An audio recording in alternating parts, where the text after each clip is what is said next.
This week marks Anti-Bullying Week, and the theme this year is Power for Good, and it is a reminder that we all have the ability to make a difference through kindness. Every single one of us can use kindness as a power for good. It doesn't take much, a compliment, a smile, asking someone if they're okay, or simply deciding not to post that cruel comment. Sometimes one small act of compassion can completely change someone's day. Over the past few days, I've seen countless comments online criticising the Princess of Wales and the other members of the royal family for what they wore during the Festival of Remembrance and the Remembrance Sunday service yesterday. People called their outfits old-fashioned, ugly, mismatched, and even said the royal family were distracting because of their fashion choices. But Remembrance Sunday especially is not a fashion show. It is one of the most solemn and significant events in the British calendar. It's time to honour the men and the women who gave their lives for our freedom, and the royal family wear formal black clothing out of respect, not to draw attention. Well, black or grey, because the King, the Prince of Wales and the Duke of Edinburgh are wearing grey, long coats, and that is out of respect. It's not to draw attention at all. To twist that into a debate about appearance is to completely miss the point of what that day stands for. And that's what all the critics have been saying, so Anti-Bullying Week might educate them about how to be kind and respectful and actually learn about the event. What's even more heartbreaking is seeing the way people have spoken about Prince George, Princess Charlotte and Prince Louis online. I've seen people on social media and even in comment sections of major news outlets calling them brats, spoilt, sullen and entitled. Let's stop and remember for a second, they are children. They are literally school-aged children.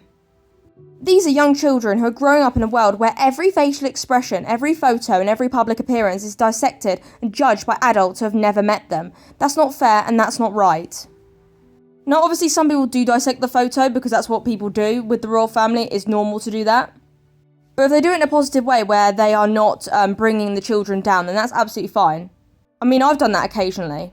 But I would always do it in a way where I'm respecting the children, I'm supporting the children, and I'm being kind as well. I'd always be kind. You won't ever find me picking at every single thing that they're wearing and saying it's ugly. You just won't find it. But some people online think it's okay to pick at every single thing that George, Charlotte and Louis wear and say, oh no, actually that's not appropriate for his age. And it's like, it's literally a suit. Why is that not appropriate? That's literally the most appropriate thing that a child can wear.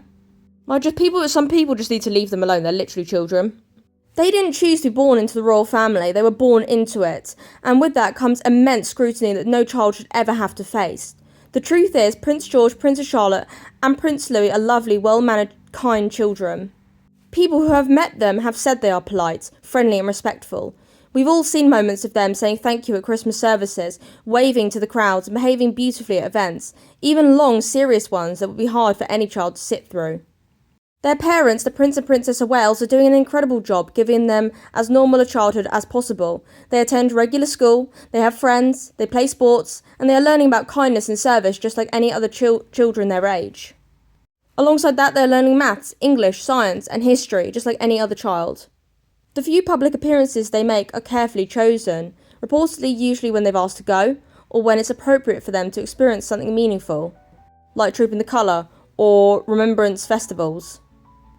Their parents choose these events carefully to make sure that their children are protected, but also make sure that their children get a taste of duties, alongside being normal children.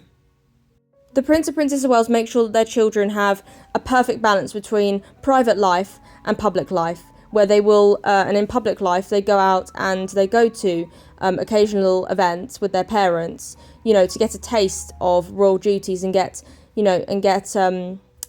trained to do royal duties, so that when they're older, it's not, scary and overwhelming. They've done it many, many times before, so they know what to expect and they know how to act and stuff like that.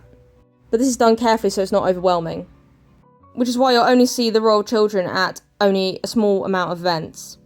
Because they only do a couple of royal events a year to, ease them into royal duties. And then the other times they are living a private life like any other child their age, going to school, playing sports and just being children.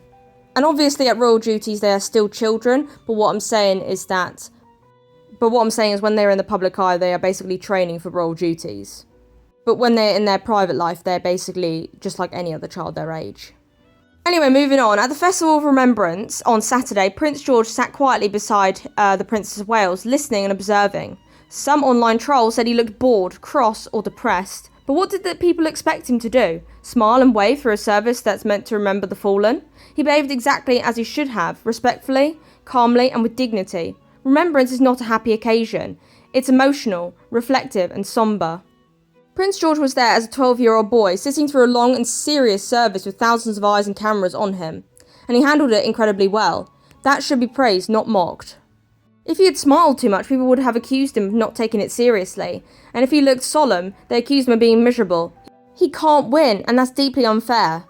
And that's exactly why Anti-Bullying Week matters, because what's happening to this family, and particularly the children, is online bullying. Adults sitting behind screens are tearing down children they've never met. They're assigning labels, spreading rumours, and mocking appearances. And that's not opinion. That's not harmless fun. That's bullying. These children are growing up in a world where their entire lives are well documented online and analysed by people. We must do better to protect them, not just because they are royals, but because they are children. They deserve privacy, protection, and peace, the same as every other child. And for those who mock them, I would say this. If you have time to sit behind a screen and post nasty comments about a child, maybe it's time to ask yourself why. Because the problem isn't with those children, it's with the people choosing to spread the cruelty. Maybe if you have that much time on your hands, you should go and get a job. Or go and support something that you actually support. And stop tearing down children online that you've never met. It's disgusting. Some critics these days need to get lives. The royal family, from the King and Queen to the Prince and Princess of Wales, and their children have shown grace, dignity and compassion despite being constant targets of criticism. They continue to represent this country with honour and humility. The royal family dedicates their lives to service and charity, and yet some people still choose to tear them down rather than lift them up. This behaviour has gone beyond healthy debate. It's become toxic, and it reflects the wider issue of how we treat others online. So this anti-bullying week, I'm asking people to pause and think before they post, before they comment, and before they judge. Would you say those things to a person's face? Would you call a 10-year-old a brat if they were standing in front of you? Would you mock a mother's outfit at a memorial service for the fallen? If the answer is no, then don't do it online. This week and every week, let's all stand up against bullying, whether it's in schools, workplaces, or online. Let's respect the royal family and the service they give, and above all, let's remember that kindness costs nothing, but means everything. Thank you to all my wonderful community who always spread kindness and love everywhere. Together, we can make a difference. So thank you. I love and appreciate each and every single one of you. Let's all make a difference and spread kindness wherever we can.